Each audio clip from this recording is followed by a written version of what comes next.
YTN 라디오 김우성의 생생경제. 안녕하십니까. YTN 라디오 김우성입니다. 노력. 사전에선 이렇게 말합니다. 목적을 이루기 위하여 몸과 마음을 다하여 애를 씀. 하지만 애만 쓰고 목적은 이루어지지도 않는 요즘 세태 때문에 젊은 세대들은 노력으로도 안 되니 더 애써야 한다라는 의미로 노오력이라는 신조어를 만들어 비꼬기도 합니다. 오늘의 경제 화두 노력입니다. 여러분은 과연 노력하면 된다라고 생각을 하십니까? 노력이 아니라 노오력, 노오오력을 해도 안 되는 세태 어떻게 봐야 할까요? 남북관계에서부터 주머니 사정까지 세대를 막론하고 다들 노력은 하고 있는데 왜 자꾸만 힘들다고 느껴지는지 누가 시원하게 답 좀 주면 좋겠습니다. 저는 이렇게 화두를 던져봅니다. 노력, 힘만 가지고는 안 되는 일. 자꾸 노력하라고만 하지 말고 노력할 환경을 생각해보는 오늘이 되면 좋겠습니다. 2016년 1월 6일 수요일, 1월 7일 목요일 김우성의 생생경제 지금 시작합니다.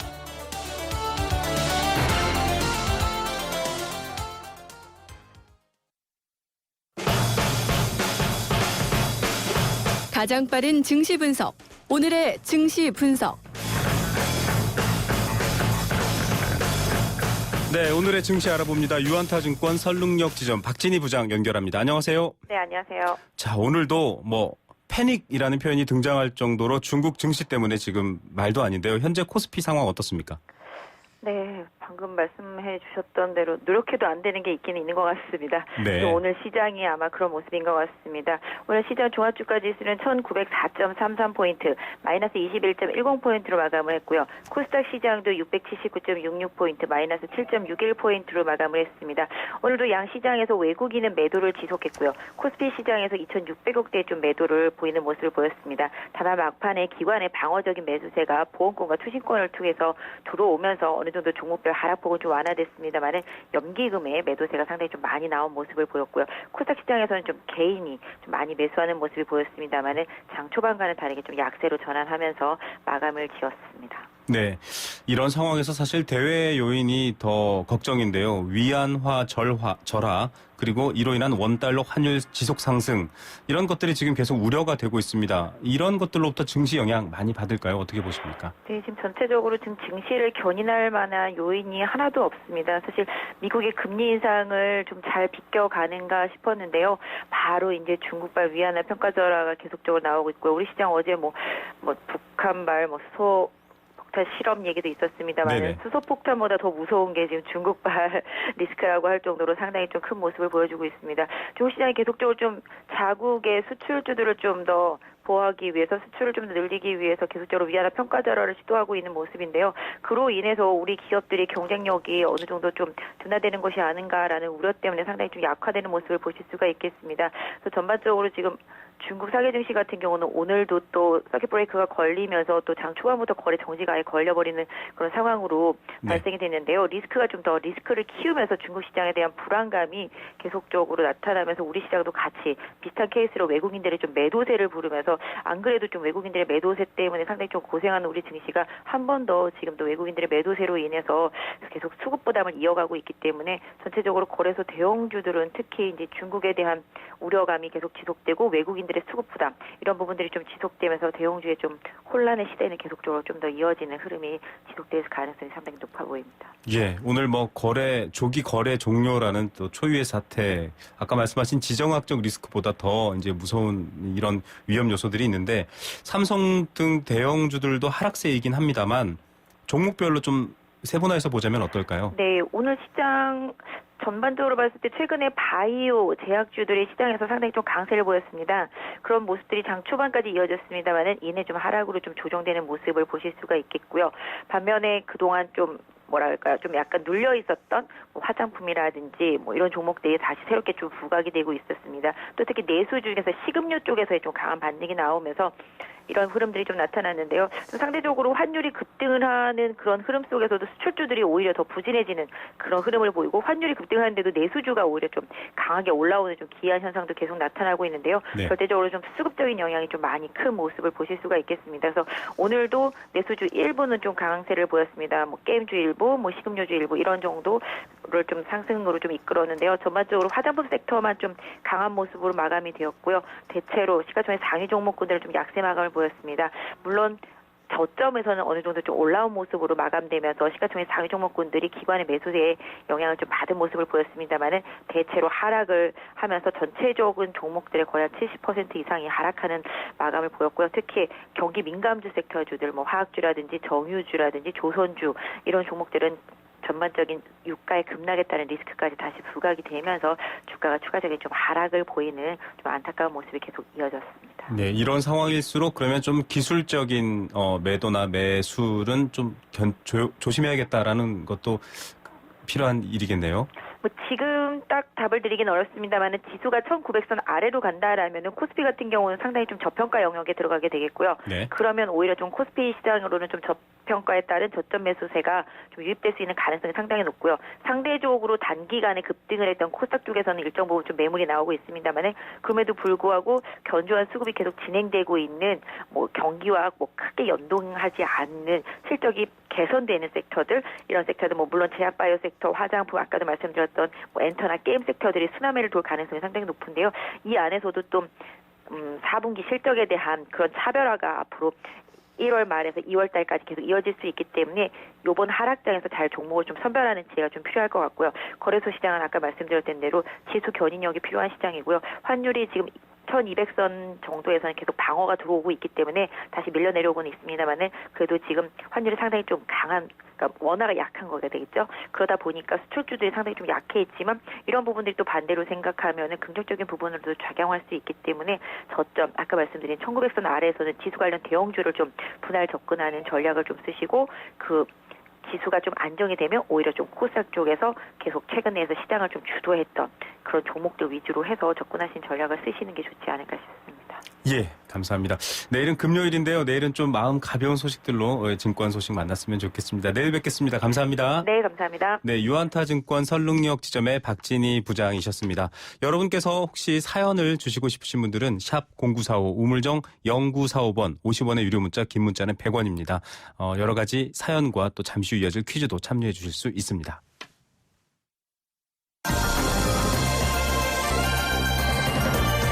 오후에 만나는 싱싱한 경제 소식, 경제뉴스 브리핑. 네, 오후에 만나는 경제 소식입니다. 요즘 뭐 경제 관련해서 사실 기분 좋은 뉴스라는 게 잘 없어서 안타깝습니다만 그래도 꼭 필요한 뉴스들 만나보겠습니다. 자, 비즈니스워치의 김춘동 기자 이번 주 계속 만나고 있습니다. 김 기자님 안녕하세요. 네, 안녕하세요. 자, 시중은행들 새해 들어 수수료 인상에 나서고 있다고요. 네, 그 신한은행이 다음 달 1일부터 이 영업점 창구에서 이 다른 은행으로 돈을 보낼 때 부과하는 이체 수수료를 1,000원에서 2,000원으로 2배 올립니다. 또 ATM을 통한 계좌 이체 수수료는 800원에서 1,000원으로 올리기로 했는데 신한은행의 수수료 인상은 2011년 11월 이후에 4년 2개월 만이라고 합니다. 그 한국시티은행이 작년 11월에 이 영업점에서 다른 은행으로 10만 원 이하로 이 송금을 할 때 원래는 뭐 수수료를 받지 않았다가 새롭게 1,000원을 받기도 했는데요. 새해 들여서 신한은행이 처음으로 또 송금 수수료를 올린 겁니다. 예, 이 송금 수수료도 사실 티끌모아 태산이라고 굉장히 큰 비중을 차지할 텐데, 네. 예, 다른 은행들도 그러면 뒤따르는 건가요? 어떻습니까? 다른 은행으로 좀 확산할지는 조금 더 지켜봐야 할 것 같은데요. 일단 나머지 은행들은 좀 관망하는 분위기가 강합니다. 이 수수료 인상을 통해서 얻을 수 있는 이익은 뭐 그다지 크진 않은데 이 수수료 인상에 대한 시선은 또 너무 따갑기 때문인데요. 네. 은행권은 2011년에 이 금융당국의 압박으로 일제히 수수료를 내린 후에 이 4년간 수수료 체계를 거의 건들지 못했는데 최근에 은행들의 수익성이 좀 계속 떨어지고 있어서 그렇죠. 일단 눈치를 보고 있다가 또 분위기가 되면 좀 올릴 것 같습니다. 네. 자, 이 수수료 어떻게 될지 좀 이슈를 봐야 되겠습니다. 사후 면세점 시장 달아오르고 있다. 이건 또 어떤 뉴스입니까? 네, 그 사후 면세점은 이 세금이 모두 포함된 가격에 일단 물건을 구입한 뒤에 공항에서 세금을 좀 환급받을 수 있도록 한 면세점을 말하는데요. 네. 이 롯데나 신라, 신세계 등 이 대기업이 경쟁하고 있는 데가 사전 면세점이고, 이 사전 면세점은 아예 뭐 세금을 제외하고 물건을 판매한다는 점에서 좀 차이가 있습니다. 네. 이 사후 면세점은 작년 상반기 말 현재 전국적으로 10,000곳이 넘는다고 하는데, 지금까지는 뭐 사실 시장 규모가 그렇게 크지 않아서 주목을 받지 못했는데요. 올해부터 이 즉시 환급제가 도입이 되면서 이 투어업계 전반으로 좀 사후 면세점 도입이 좀 확대되고 있습니다. 네. 즉시 환급제는 이 100만 원 한도 내에서 건당 20만 원 미만의 물건을 구입하면 사전 면세점처럼 현장에서 바로 이 면세 혜택을 받을 수 있는 제도를 말합니다. 예, 요즘 면세점도 아닌데 대형마트 같은 곳에서도 이렇게 외국어 안내가 다양하게 나오고요. 네. 그래서 아무래도 마트들이나 편의점들 외국인 관광객들을 대상으로 하고 있다라고 하면 좀 더 적극적이겠네요, 이번 일에. 네, 맞습니다. 일단은 GS25가 이 상반기 내에 즉시 환급 시스템을 만들어서 이 하반기부터 전체 점포를 사후 면세점으로 좀 운영하기로 했고요. 또 CU도 일단 이 외국인 이동이 잦은 약 20개 점포를 사후 면세점으로 등록을 해서 운영할 계획이라고 합니다. 세븐일레븐 같은 경우에는 이미 작년 4월부터 일부 점포를 좀 사후 면세점으로 운영하고 있는데 뭐 더 확대하는 방안을 좀 검토 중이라고 합니다. 네. 이 말씀하신 대로 대형 마트도 새롭게 사후 면세점 시장을 주목하고 있는데 현재 이마트와 홈플러스는 이미 그 전체 점포가 사후 면세점으로 지정이 돼 있고요. 이 롯데마트는 외국인 관광객 이용이 많은 점포를 이 사후 면세점으로 등록을 하고 점차 좀 규모를 확대할 계획이라고 합니다.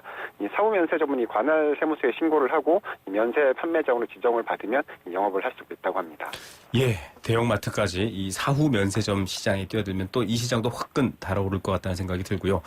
자, 부촌이 많은 서울 강남권에서 오히려 세금은 덜 냈다. 세금을 안 냈다. 예, 체납이죠. 예. 이건 또 무슨 얘기일까요? 네, 국세청의 통계를 보니까 2014년 한 해 동안 이 체납된 세금이 모두 26조 7,900원에 달했는데요.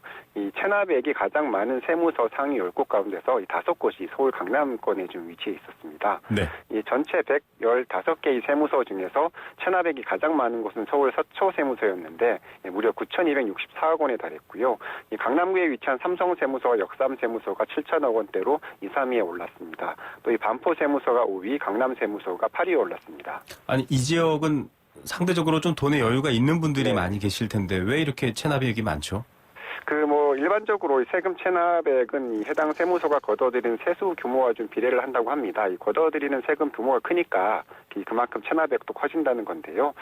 그래도 이 세수 규모가 가장 컸던 영등포 세무서 같은 경우에는 이 체납액 순위에서는 26위에 그쳐서 이 세수 규모와 체납액이 반드시 비례한다. 이렇게 보기도 좀 어렵습니다.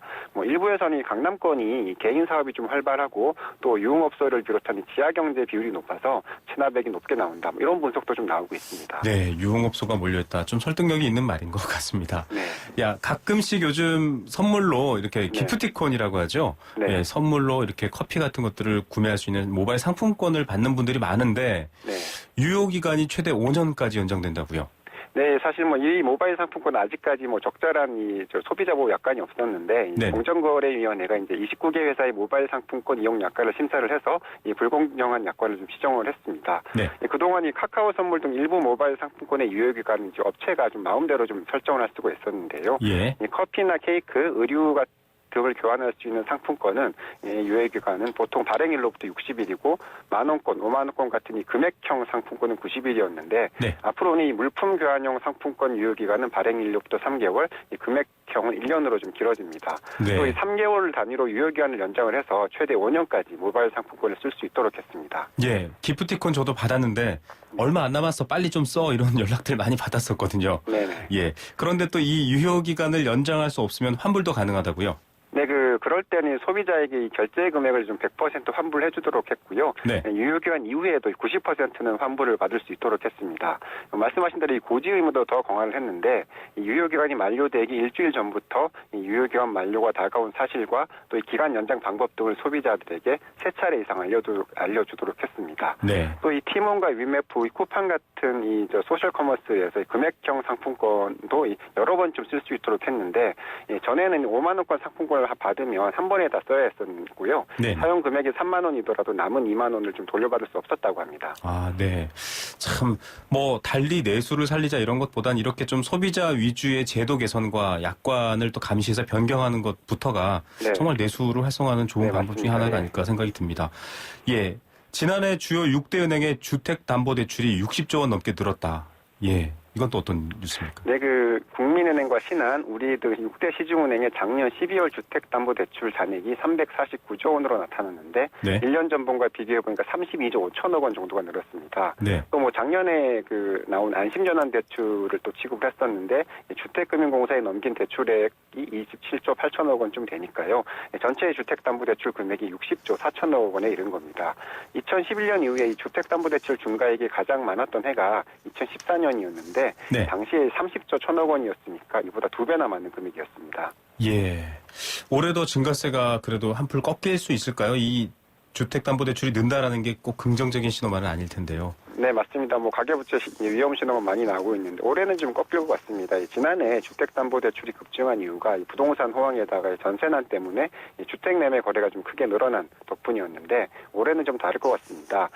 일단 미국의 금리 인상이 시작되고 또 정부도 이 가계부채 관리에 나서면서 은행들도 이제 리스크 관리를 좀 시작하고 있기 때문인데요. 실제로 6대 은행은 올해 이 가계대출 증가 목표치를 작년의 절반 수준 이하로 낮춰 잡는 방향으로 사업 계획을 짜고 있다고 합니다. 대출자 입장에서는 그만큼 또 대출이 깐깐해진 거여서 좀 좋게만 보긴 좀 어려울 것 같긴 합니다. 예. 오늘은 여기까지 듣겠습니다. 감사합니다. 네, 감사합니다. 자, 경제뉴스 브리핑 비즈니스워치의 김춘동 기자였습니다. 건강기능식품 광고입니다. 장사를 하다가 급하면 잠깐씩 문을 잠그고 갈 수밖에 없는데 손님들한테 미안하죠. 한 번이라도 시원하게 아는 사람끼리 통하는 대한민국 1등 브랜드 CJ 제일제당 전립소 080-000-9988 1등 브랜드는 07년에서 14년 식약처 소팔메토 생산 실적 기준입니다. 네, 김우성의 생생경제 지금 3시 26분 방금 지났습니다. 포스코와 함께하고 있습니다. 자, 생생 퀴즈 오늘도 여러분에게 푸짐한 선물 함께 드립니다. 물론 앞서 말씀드린 경제 화두 참여해 주셔도 가능합니다. 알칼리수로 건강해지는 내 몸 A수 생수입니다. 한 박스 선물로 드리고요. 365일 신나는 도심 속 놀이터 일산 원마운트 스노우파크 티켓도 한 쌍 선물로 드리겠습니다.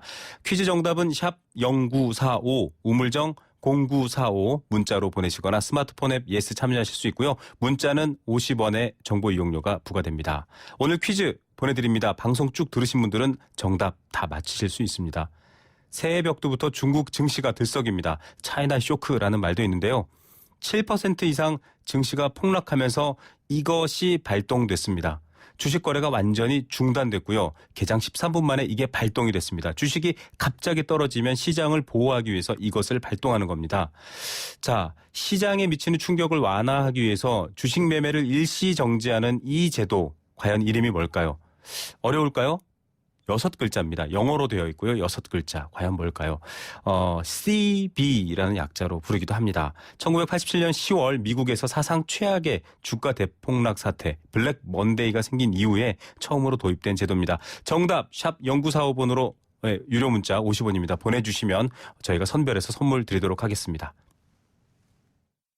YTN 라디오 캠페인 대한간호협회는 보건복지부의 위탁을 받아 중소병원협회와 함께 간호취업지원센터를 운영합니다. 가족이나 간병인 대신 간호사로부터 간호를 받을 수 있는 포괄 간호 서비스를 확대 적용하기 위해선 더 많은 간호사 인력이 필요합니다. 환자에겐 편안하고 안전한 간호를 제공하고 환자 가족에겐 사회적 경제적 부담을 줄여주고 국민 건강 증진에 기여할 포괄 간호 서비스 제도. 간호취업지원센터에서 간호사 재취업 관련 교육을 무료로 실시하고 있습니다. 취업을 원하시는 분들은 1522-1755, 1522-1755번으로 문의하시기 바랍니다. YTN 라디오 캠페인 물 없는 한라산, 물 없는 제주 바다를 상상할 수 있나요? 제주의 아름다운 자연과 풍경은 깨끗하고 건강한 물이 있기에 가능합니다. 제주를 아름답게 만들어주는 건강한 물은 우리의 몸과 마음도 아름답게 만들어줍니다. 건강한 몸과 마음을 지키는 일. 아름다운 물을 사랑하고 지키는 일에서부터 시작됩니다. YTN 라디오 아름다운 물 캠페인은 광동제약과 제주특별자치도 개발공사와 함께합니다.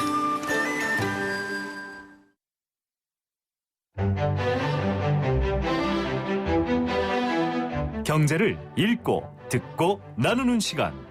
YTN 라디오 김우성의 생생경제.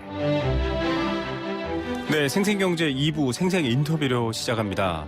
지난해 정부가 국민 건강을 증진하겠다라는 목적으로 흡연율 낮춘다 이런 목적으로 담배 한 갑당 1,550원이었던 세금을 3,318원으로 올렸습니다. 많은 분들이 반발했습니다. 그렇게 올려봤자 결국 담배값만 비싸지고 담배 필 사람은 계속 핀다라는 논쟁이 있었음에도 정부는 강력히 주장했죠. 그런데 오늘 기획재정부가 담배값 인상 효과를 분석한 자료를 발표했습니다. 어떤 내용인지 실제 담배값 인상이 국민 흡연율 감소에도 효과가 있었는지 한번 짚어봅니다. 한국납세자연맹 김선택 회장 연결돼 있습니다. 회장님 안녕하세요. 네, 안녕하십니까. 예. 작년에 담배가 정말 가장 큰 폭으로 올랐다고 볼 수 있는데요. 단적으로 담배 한 갑 피우던 사람의 경우 1년 이분이 내야 될 세금은 얼마나 늘어났던 겁니까? 원래 담배값 인상 전에는 네. 57만 원 정도, 연 57만 원의 세금을 냈는데 네. 인상 후에는 한 갑을 피울 경우 연 121만 원, 그리고 매달 한 10만 원 정도 네. 세금을 내게 됩니다. 그래서 한 64만 원, 연 한 64만 원 정도 담배 세금이 인상됐다 이렇게 보면 됩니다. 예. 지금 말씀하신 것처럼 담배 피우시는 분들 하루에 한 갑 핀다라고 계산을 한다면 한 10만 원씩 매월 세금을 내는 셈입니다. 자, 이렇다 보니 세수 효과가 상당할 듯한데요. 정부가 발표한 자료에 따르면 세수 굉장한 금액만큼 늘었습니다. 내용 좀 짚어주시겠습니까?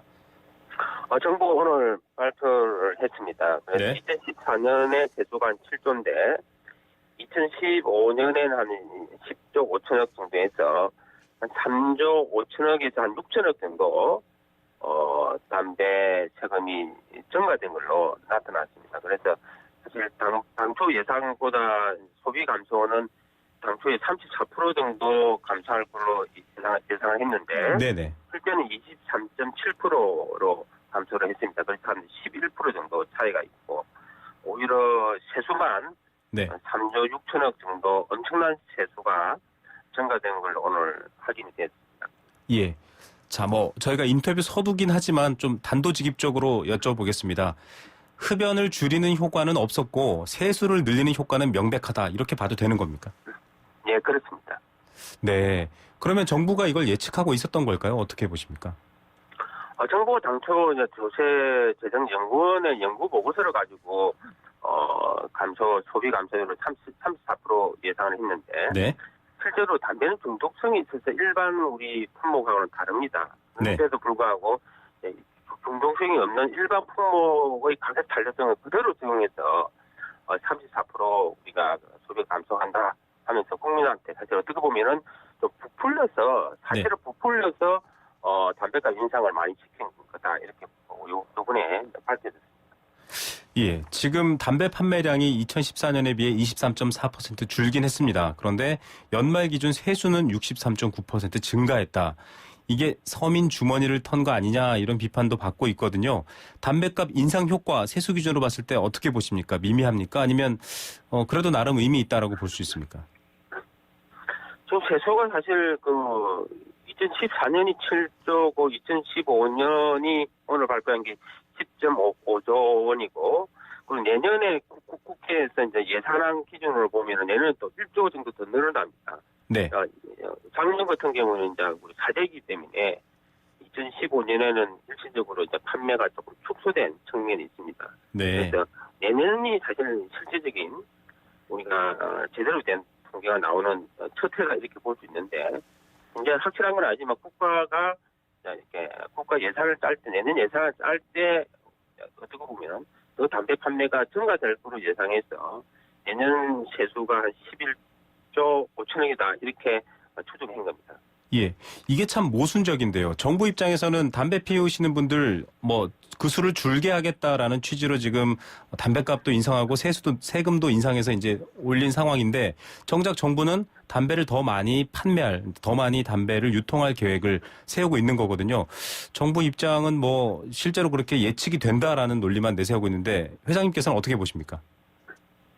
어떻게 보면은 지금 계속해서 정부가 국민을 조금 특히 흡연자들을 보도하는 측면이 있습니다. 담배값 인상할 때는 국민 건강을 위해서 담배값을 이제 인상한다고 하면서 34% 소비가 감소한다고 이렇게 거짓말을 했는데 실제적으로는 담배 감소 소비는 잘 감소하지 않고 오히려 세수만 이렇게 3조 원, 4조 원 어떻게 보면은 엄청난 세수가 증가됐다. 담배는 사실 저소득층이 우리 사회에서 가장 힘든 계층에 계신 분들이 담배를 많이 피웁니다. 네네. 그분들이 더 많은 세금을 부담해서 나라 재정을 운영한다라는 것은 굉장히 역진적이고 안 좋은 겁니다. 우리 사회의 가장 큰 문제는 지금 빈부격차 아닙니까? 빈부격차를 세금이 해소를 해줘야 되는데 오히려 악화를 시키고 있다 이렇게 이야기할 수 있습니다. 네. 이 담배 같은 것에 포함된 세금, 많은 분들이 담배에 세금이 있어서 이러시는 분들도 계시거든요. 담배에 세금이 있다는 걸 모르시는 분들도 계십니다. 이 담배 같은 세금은 이를테면은, 개개인의 소득이라든지 상황에 무관하게 걷어들이는 세금 아닙니까? 이런 부분들의 비중이 지금 늘고 있습니까? 어떻게 보십니까? 지금 전체적으로 세수가 굉장히 많이 늘고 있습니다. 담배 가격의 한 74%가 세금이고, 네. 쿨의 한 53%가 또 이게 세금입니다. 그리고 휘발유의 또 절반 이상이 또 세금입니다. 그래서 이런 어떤 술, 담배, 어떤 기름 이런 서민들이 많이 애용하는 이런 개별 품목에 대해서 지나치게 많은 세금을 지금 국가가 걷고 있다. 이 부분은 굉장히 심각한 문제다 이렇게 보고 있습니다. 우리나라가 소득 불평등과 굉장히 악화돼서 사회적으로 굉장히 많은 문제가 발생하고 있는데 국가에서 세금으로 있는 사람한테 세금을 걷어서 없는 사람한테 나누어지는 그런 정책을 세워야 되는데 오히려 거꾸로 가고 있다 이렇게 이야기할 수 있습니다. 네. 담배값을 인상해서 세수를 늘린 것, 지금, 조세 정의를 통한 분배 정의 같은 것들과 전혀 거꾸로 가고 있다. 이렇게까지 지금 설명해 주셨는데요. 참, 세부적인 항목이 조금 이 납세자 연맹이 조사한 것과 정부 조사한 것도 약간 다르기도 했는데, 좀 항목별로 한번 설명해 주시죠. 담배세 세수가 기존과 비교해서 어떻게 늘어났습니까? 폐기물 부담금 이런 것들이 신설된 것도 있고 하던데요.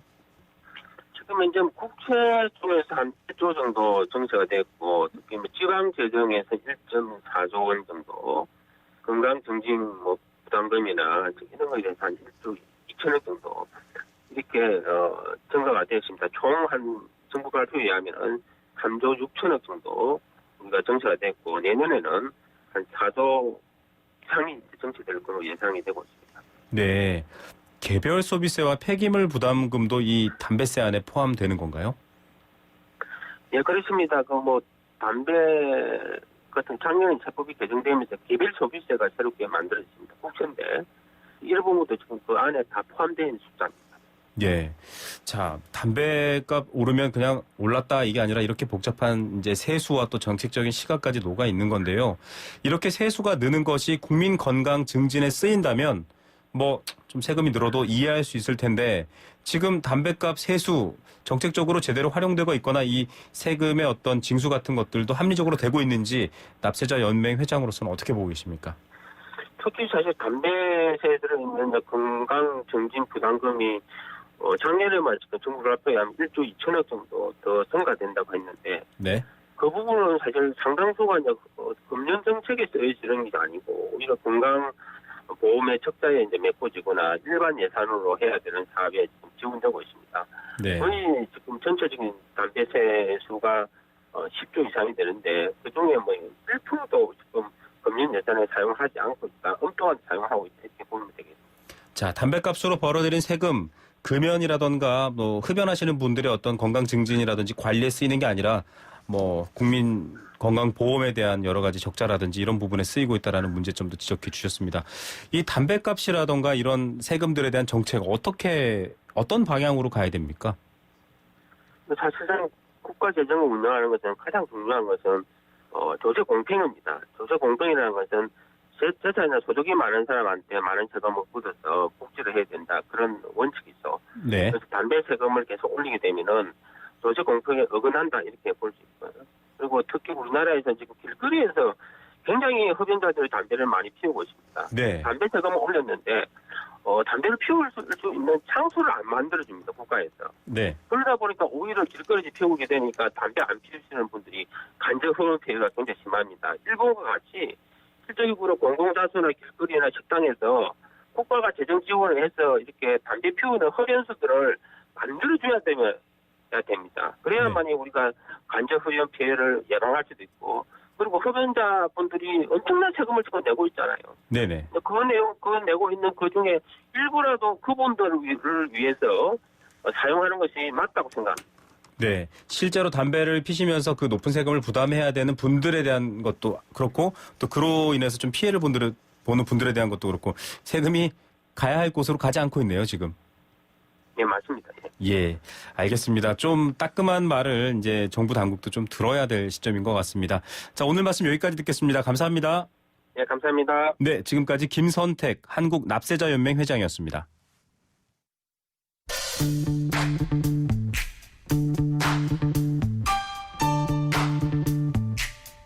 YTN 라디오 김우성의 생생경제는 월요일부터 금요일까지 오후 10분에 여러분을 찾아갑니다. 매일 오후 증시 마감을 신속하게 분석하는 오늘의 증시 분석과 오후에 만나는 가장 싱싱한 뉴스, 경제 뉴스 브리핑으로 문을 엽니다. 3시 30분에 만나는 생생 인터뷰는 그날의 핵심 경제 이슈를 발빠르게 취재해 뉴스보다 빠른 경제 소식을 전해드립니다. 월요일엔 안전하고 행복한 경제 생활을 위한 경제 수사대와 행복한 물가, 기분 좋은 생활을 위한 생생 장바구니. 화요일엔 내 삶에 와닿는 경제 이슈의 흐름, 경제 도미노와 부동산 긴급 진단. 수요일엔 길 위의 경제, 네 바퀴의 경제, 달리는 경제학. 목요일은 빅데이터로 읽는 경제지도. 금요일은 문화로 만나는 경제. 풍성하면서도 꼭 필요한 경제 정보를 만나는 오후의 생생한 경제 소식통. YTN 라디오 김우성의 생생경제. 푸짐한 선물이 마련된 퀴즈도 놓치지 마세요.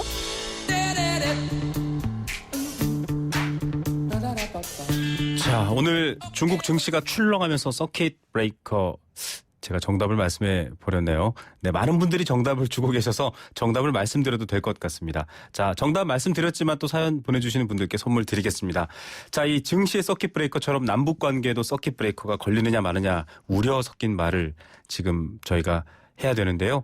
자, 북한의 핵실험 그 폭발만큼 정치, 외교, 경제 여러 분야에 악영향을 끼치고 있습니다. 특히 남북 교류, 경협의 바로미터라고 할 수 있는 개성공단 어떻게 될지 걱정하시는 분들 많을 겁니다. 그간에도 이 개성공단 기업을 이끌어가시는 기업인들은 굉장히 인내와 또 고통을 잘 견뎌내셨는데요. 개성공단 기업협회 정기섭 회장 연결해서 이야기 들어보겠습니다. 회장님 안녕하십니까? 예, 안녕하세요. 예, 앞서 말씀드렸지만 뭐 수많은 남북 위기 때마다 일시적으로 중단은 됐지만 개성공단만큼은 남북의 통로였습니다. 지금 국제사회까지 나서서 강력하게 지금 북한을 압박하고 있는데 입주 기업들은 어떤 표정입니까?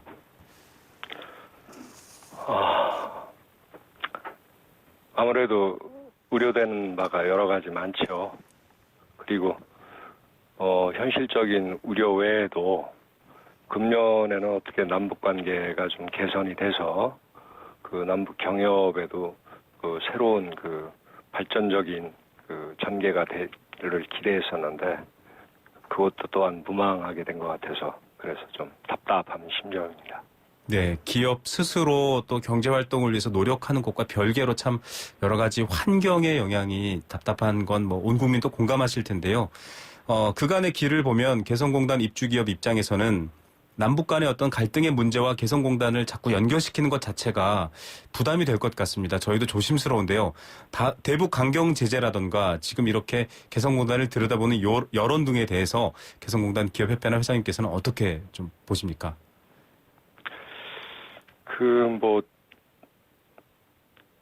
강경한 제재에 대한 그런 불가피성이라든지 이런 건 저희들도 충분히 이해를 합니다. 네. 네. 단지 그러한 것들이 어떤 감정에 치우친 것이 과연 북핵 문제 해결에 그 효과적인 그런 방법이 될 것인가는 다시 생각을 해봐야 될 것 같고요. 네네. 그리고 저희들 경협을 하는 입장에서는 그래도 정경 분리의 그런 기조하에서 네. 그 핵 문제와 그 경협 문제가 직접적으로 그 연계되는 일은 없어야 되지 않겠나 하는 그런 생각을 해봅니다. 네. 지금 이 핵 문제와 또 경협이라는 별도의 이 통로는 좀 분리해서 봐야 된다 이렇게 말씀해 주셨습니다. 남북 경협의 환경 조성은 이제 정부가 많이 담당을 하고 있는데요. 오늘도 지금 속보가 뜬 게 정부가 생산 관련 인원의 출입경만 계속 허가하겠다. 약간은 제한적인 뉘앙스는 있지만 크게 부담을 안 주려고 하는 입장이거든요. 정부라든지 또 개성에서 실제로 접촉하는 북측의 어떤 표정이나 분위기는 어떻습니까? 뭐 북측은 아예 이 부분에 대해서 거의 서로 얘기를 안 하니까요. 그리고 표정의 변화라든지 이런 건 뭐 전혀 느끼지를 못하겠고요. 네네. 단지 우리 당국에서는 현재 상황이 상당히 엄중하기 때문에 그 개성공단의 운영에 있어서도 많은 그 조심스러운지만 어떤 그 이 상황을 감안한 그런 그 조치들을 지금 고민하고 계시겠죠. 그래서 일단은 생산에 필수적으로 필요한, 직접적으로 필요한 인원 외에는 그 출입을 좀 제한하겠다 하는 것이 현재까지 저희가 들은 정부 방침 중에 하나라고 생각을 합니다. 네, 회장님, 그렇다면 이제 지금 오늘도 500여 명의 이제 우리 측 인원이 개성으로 가 있는데요. 예. 뭐 기업들은 어떤 일종의 대비랄까요? 만약의 사태에 대한 대비라든가 여러 가지 그런 일종의 예비적인 조치로서의 준비들을 하고 있습니까? 어떻습니까? 그런 거는 준비하고 있지 않고요. 네네. 2013년도에 공단이 재가동 들어가면서 그 당국 간 회담을 통해서 정치 군사적인 어야한 상황에도 구애됨이 없이 공단의 그 경제 활동은 안정적으로 이어가도록 한다는 그런 기조하에서 공단이 재가동이 들어갔고, 네네. 그 부분에 대해서는 현재까지 우리 정부나 북측 당국에도 그 합의만큼은 지켜줄 것이라는 그런 믿음하에 입주 기업들은 현재 대처를 하고 있습니다. 예, 뭐 유엔 안보리도 추가 제재 조처를 얘기하고 있고요. 정부나 지금 입장은 강경해지지만 기업 입장에서는 지난번에 다시 경협이 재개되면서 합의한 바가 지켜지기를 또 서로 암묵적으로 바라고 있는 상황입니다. 지난번 경협 때도 참 힘드셨거든요. 여러 기업들이 힘들었고요. 아직 우려한 일이 생기진 않았고 또 생기지 않길 바라지만 만약에 또 경협 중단이라던가 또 왕래 중단 같은 일이 생겼을 때 기업들의 손해나 어려움을 좀 대처할 수 있는 보완책, 그전과는 좀 다른 어떤 방법들이 좀 있을까요?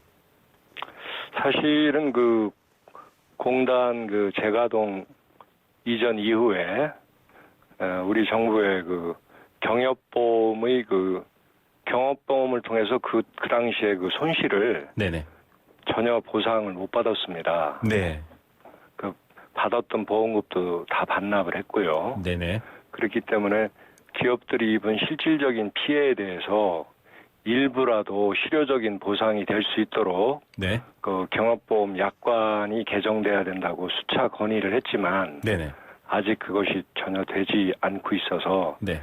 현재 같은 상황에서는 온전히 무슨 피해가 발생한다면 기업들이 목으로 돌아올 수밖에 없게 돼 있습니다.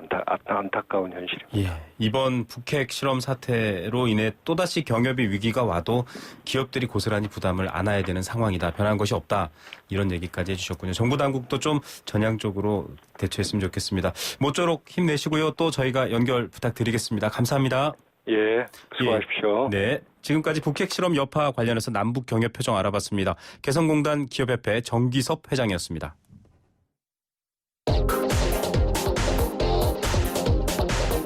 부동산 긴급 진단.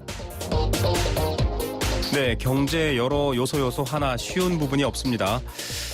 부동산 부분은 어떨까요? 김학권 세준코리아 대표 연결하겠습니다. 대표님 안녕하세요. 안녕하세요. 반갑습니다. 네, 서민들의 부동산의 관심사 중에 가장 큰 부분은 사실 전세값입니다. 그렇죠. 연초부터 엄청나게 오르고 있어요. 좀 그렇죠. 분석 좀 부탁드리겠습니다. 올해 전세 시장 정말 우울하기만 한데요. 네. 올해 전세값이 4에서 6% 정도 상승한다는 전망이 나왔는데요. 연초부터 전세값이 많이 오르고 있는데 새학기를 이제 방학했지 않습니까? 네. 새학기를 준비하기 위한 학군 수요가 늘면서 1월에 서울의 전세 건수가 한 10,000건이 넘을 거라는 예상이 있는데요. 네. 참고적으로 작년에 1343건이 거래가 됐거든요. 네. 작년보다 전세가가 더 오를 거다는 우려가 있기 때문에 좀 넘어설 것 같고, 왜 이렇게 오르냐 하면 최근에 집값이 이제 하락하면서 집을 사려고 했던 세입자들은 그냥 집에 그냥 눌러 앉아 사는 사람 굉장히 많이 늘어났고요. 네. 더군다나 이제 올해부터 대출 신사 강화라든지 또 미국 금리가 올라가면서 우리나라 금리도 오를 거다는 것 때문에 집값이 하락하는 거 아니냐는 것 때문에 집 사는 사람들은 관망을 늘어나고 있고 네. 올해는 사실 작년보다는 입주 물량이 조금 증가는 해요. 그러니까 강남이라든지 뭐 근데 강남, 강동, 과천 이런 데 때 재건축 단지들이 이주 물량이 되게 많습니다. 그러니까 전세 물량보다는 오히려 이주세가 굉장히 많기 때문에 전세가는 오히려 더 높아질 가능성이 있다 이렇게 분석을 하고 있습니다. 예, 집값이 떨어질지도 모른다라는 관망을 대부분이 하고 계시는데 거의 그렇죠. 예. 그런데 또 전세값 급등 때문에 생기는 문제 중에 하나가 깡통 전세입니다. 전세 보증금을 다 날리는 상황을 말하는데 그렇죠. 어떻게 대비하고 주의해야 될까요? 이게 이제 깡통 전세가 지금의 문제가 아니고 2010년, 11년, 12년, 13년까지 깡통 전세가 아주 많았었는데요. 네. 이게 이제 최근에 전세가율이 80%가 넘는 아파트들이 속출하고 있지 않습니까? 네. 그러니까 이만큼 위험한 아파트가 많다는 얘기거든요.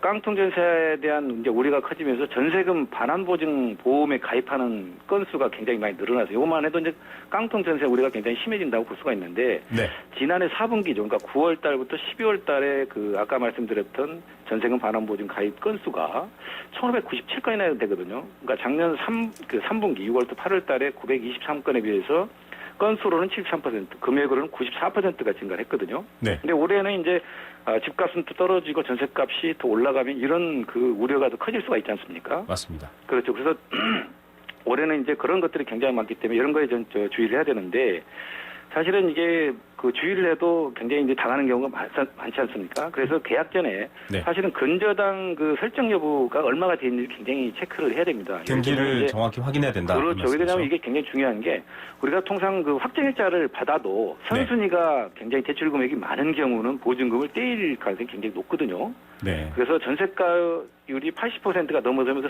그러니까 선순위 대출 금액이 20% 30%가 넘으면은 전세 보증 일부가 떼일 수 있기 때문에 이런 것들을 염두에 두셔야 될 것 같고 아까 말씀드렸던 전세금 반환 보증 보험도 가입하는 것도 하나의 방법인데 요 보증보험도 전액 금액을 다 반환해주지 않기 때문에 이것도 꼼꼼하게 체크를 해보고 좀 가입을 해야 될 것 생각이 듭니다. 예. 전세 예전에는 확정일자 동사무소 가서 받으면 걱정 없어라고 했는데 이제 그걸로 안 된다. 그렇죠. 전세가는 워낙 높아 있기 때문에 네. 한 20% 이상 대출 금액이 있으면 나중에 깡통 전세를 가입할 가능성이 높다 이렇게 분석할 수가 있습니다. 예. 김학권 대표께서도 부동산 전문가이신데요. 예. 앞으로는 전세라는 게 없어지지 않을까 이렇게 가면 이런 시각도 있거든요. 한 5년, 6년, 길게는 10년 뒤에는 월세와 매매로만 돌아갈 것이다. 이런 예측하시는 분들이 있습니다. 이거 그렇죠. 최근에 이제 전세값이 아주 급등을 하고 있지 않습니까? 네. 그러다 보니까 반전세, 때로는 이제 준전세라는 용어까지 생겨가면서 네네. 전세 물량이 많이 줄고 있는데 그렇다고 하더라도 전세 물량이 아주 없어지지는 않을 것 같아요. 이게 왜 그러냐면 자기 자본을 다 갖고 집을 사는 사람이 많지 않기 때문에 우리나라는 이제 전세를 살다가 또 집을 사는 사람이 굉장히 많지 않습니까? 그래서 네. 지금은 이제 금리가 워낙 낮기 때문에 어떤 월세라든지 반전세라 전전세를 선호하고 있습니다만 금리가 조금 상승한다 그러면은 또 전세 아파트가 등장할 가능성도 있기 때문에 지금은 이제 전세 아파트가 많이 줄어듭니다만 그렇다고 많이 늘어나지 않겠습니다만 없어지지 않을 거다 이렇게 판단을 하고 있습니다. 예, 임대 시장에 대한 우려는 결국 집값에 대한 우려 때문인데 이번에는 좀 다른 뉴스로 가보겠습니다. 작년 한 해 분양 시장 아주 활황이었는데요. 그렇죠. 작년 말부터 이상 기류가 조금 보이더니 급기야 할인 분양까지 그것도 수도권에서 등장했다고 합니다. 어떻습니까? 여기 작년 10월 달에 한 3만 가구 했던 미분양 가구가 11월 달에 5만 가구가 들어섰거든요. 현재 지금 2016년 1월 달이니까 거의 한 5만 가구 훨씬 넘어섰는데 고민이 깊어질 수밖에 없죠. 그래서 서울 수도권, 그러니까 용인이라든지 김포, 파주 이런 지역에서 20에서 40%까지 할인해서 분양하는 아파트가 등장을 했는데 네. 요거 속내를 좀 뒤집어 봤어요. 어떤 아파트들이 과연 할인 분양을 하나 봤더니 이게 이제 할인 분양 아파트 대부분이 중공업 아파트들 있지 않습니까? 네. 그런 아파트들이고 또 대형 평형이고 입지가 좋지 않은 상품들이 굉장히 많은데 네. 작년이나 재작년에 분양한 단지들 중에서는 할인 분양 아파트는 거의 없습니다. 근데 워낙 이제 안 팔리다 보니까 이참에 그래도 좀 시장이 조금 좀 온기가 있을 때 팔아보자 해서 어떤 아파트는 시스템 에어컨이라든지 발코니 확장도 무료로 해주는 것도 굉장히 많이 있거든요. 그래서 지금은 이런 이전에 준공된 아파트만 이렇게 할인을 하고 있습니다만 올해 시장이 굉장히 급속도로 안 좋아진다면은 올해 말이나 내년에도 신규로 분양 아파트도 할인 분양 가능성이 충분히 있다 이렇게 분석해 봅니다. 예. 그런 것에 더불어서 지금 가계부채 대책으로 인해서 이제 대출이 까다로워지긴 했는데 신규 분양 시장은 이제 예외를 두지 돋지 않습니까? 그렇죠. 이런 부분 때문에 올해 분양시장 또 달리 봐야 된다 이런 전망도 있거든요. 어떻게 보십니까? 한쪽에서 그런 전망도 할 수가 있는데 어쨌든 간에 주택시장이라는 게 전체 시장이 무너지면 기존주택하고 신규 분양주택하고 이렇게 같이 가는 동조 현상을 보이고 있거든요. 그래서 물론 이제 그 기존 주택 시장보다는 대출 집단 대출을 받기 때문에 대출엔 규제가 없어서 상대적으로 집 사기는 수월합니다만 이렇게 집값이 계속 떨어지면은 수요자들이 굉장히 불안할 수가 있거든요. 그러다 보니까 집을 안 사는 경우가 굉장히 많은데 예를 들면 지난달 12월이죠. 경기도에서 16개 단지를 12월 달에 분양했는데 여기 1순위는 단 한 군데밖에 안 되고 2순위죠. 그러니까 옛날에 3순위니까 청약 통장 없이 청약하는 게 2순위거든요. 여기는 7개 단지.